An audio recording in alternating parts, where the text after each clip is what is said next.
नमस्कार, मी Savita. Cooking time मराठीमध्ये सर्वांचे मनापासून स्वागत. आज आपण गणेश चतुर्थी स्पेशल गणपती बाप्पांच्या नैवेद्यासाठी अवघ्या 15 ते 20 मिनिटांमध्ये तयार होणारे रवा नारळाचे मोदक बनवणार आहोत. तर मोदक पहा, अतिशय सुंदर असा तयार झाला आहे. चवीला तर अगदी माव्याच्या मोदकांप्रमाणेच हा लागतो. बनवायला सोपा आहे. अगदी घरगुती साहित्यांमध्ये हे मोदक बनवून तयार होतात.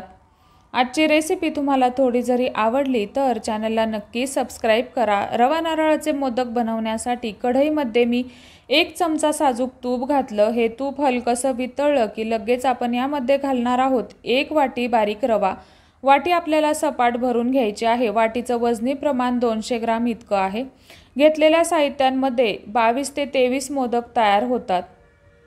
आता हा रवा आपल्याला बारीक गॅसवरती हलकासा सुवास येईपर्यंत भाजून घ्यायचा आहे. गॅसची फ्लेम आपल्याला कुठेही मोठी करायची नाही. तर इथे पहा, आपला रवा थोडासा फुलला आहे. लगेच सेम त्याच वाटीने इथं आपल्याला पाऊण वाटी इतकं खोबरं घ्यायचं आहे. तर हे खोबरं मी सुकं खोबरं घेतलं आहे.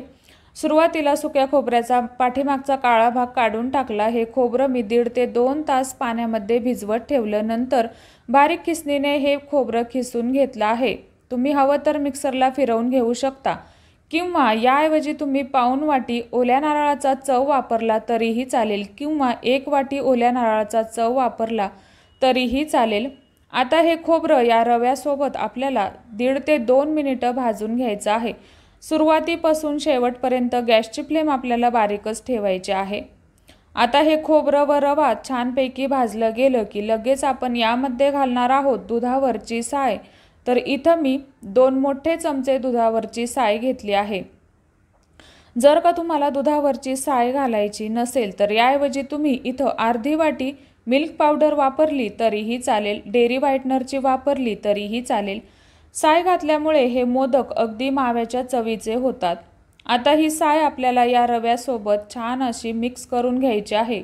गॅसची फ्लेम आपल्याला बारीकच ठेवायची आहे. तर हे पहा, हा रवा छान कोरडा होईपर्यंत आपल्याला परत भाजून घ्यायचा आहे. तर मला 1 ते 1.5 मिनिटं लागली हा रवा छानपैकी भाजून घेण्यासाठी. तर साय यामध्ये व्यवस्थित अशी मिक्स झाली आहे. तर इथे पहा, रव्याचा रंग अजिबात आपल्याला बदलू द्यायचा नाही. आता आपल्याला यामध्ये घालायचं आहे दूध. तर ज्या वाटीने आपण रवा घेतला त्याच वाटीने इथं मी अर्धी वाटी दूध घेतलं आहे. दूध रव्यामध्ये घातलं. आता हा रवा आपल्याला 1 मिनिटांसाठी थोडा वेळ भाजून घ्यायचा आहे. गॅसची फ्लेम बारीकच ठेवली आहे. आता यानंतर यामध्ये आपण गोडीसाठी घालणार आहोत साखर. तर इथं मी पिठी साखरेचा वापर केला आहे. जर का तुम्ही अख्खी साखर घातली तर मिश्रण परतण्यासाठी खूप जास्त वेळ लागू शकतो. ज्या वाटीने आपण रवा घेतला त्याच वाटीने आपल्याला पाऊण वाटी इतकी पिठी साखर घ्यायची आहे. साखर भरत असताना मी हलक्या हाताने भरून घेतली होती. अगदी घट्ट दाबून आपल्याला पिठी साखर घ्यायची नाही.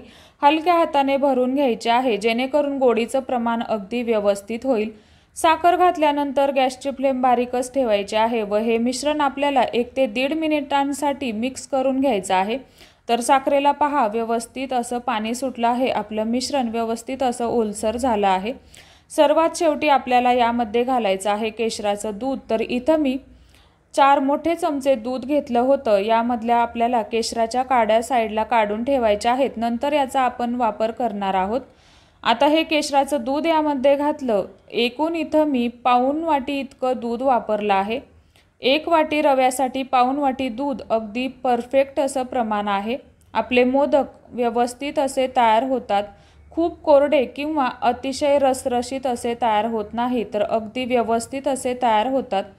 केशराचं दूध घातल्यानंतर हे मिश्रण जवळपास मी 1 मिनिटांसाठी परत मिक्स करून घेतलं. गॅसची फ्लेम आपल्याला कुठेही मोठी करायची नाही. मिश्रण व्यवस्थित मिक्स केल्यानंतर आता हे आपल्याला गॅस बंद करून असंच झाकून ठेवायचं आहे जवळपास 10 मिनिटांसाठी, जेणेकरून आपला रवा व्यवस्थित असा फुलला जाईल, व्यवस्थित असा शिजला जाईल. आता 10 मिनिटांनी हे मिश्रण व्यवस्थित असं थंड झालं आहे. आपल्याला एका ताटामध्ये काढून घ्यायचं आहे. ताटामध्ये काढून घेतल्यानंतर आवडीप्रमाणे यामध्ये वेलची पूड घालायची आहे. आवडत असल्यास जायफळ पूड घातली तरीही चालेल.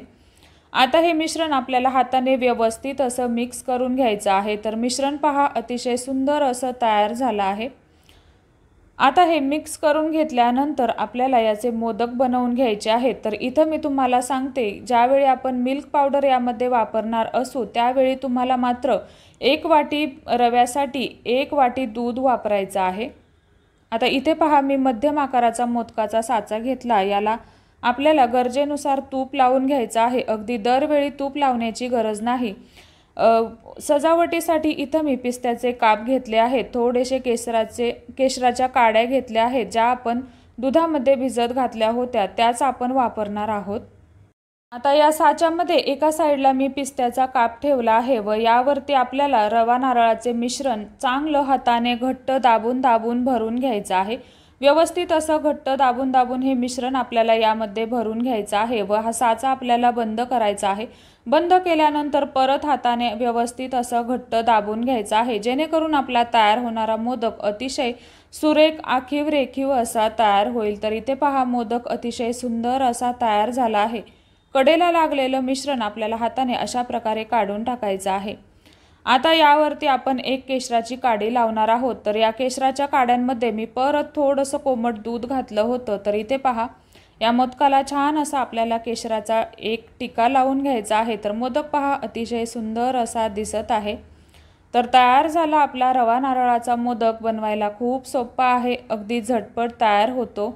तर इथं मी 200 ग्राम बारीक रवा घेतला होता। यामध्ये 23 ते 24 मोदक आरामशीर तयार होतात। यातले काही मोदक मुलांनी खाल्ले आहेत। तुम्हाला जर काकरा मोदक बनवायचे असतील तर बारीक वाटीचं प्रमाण घ्या।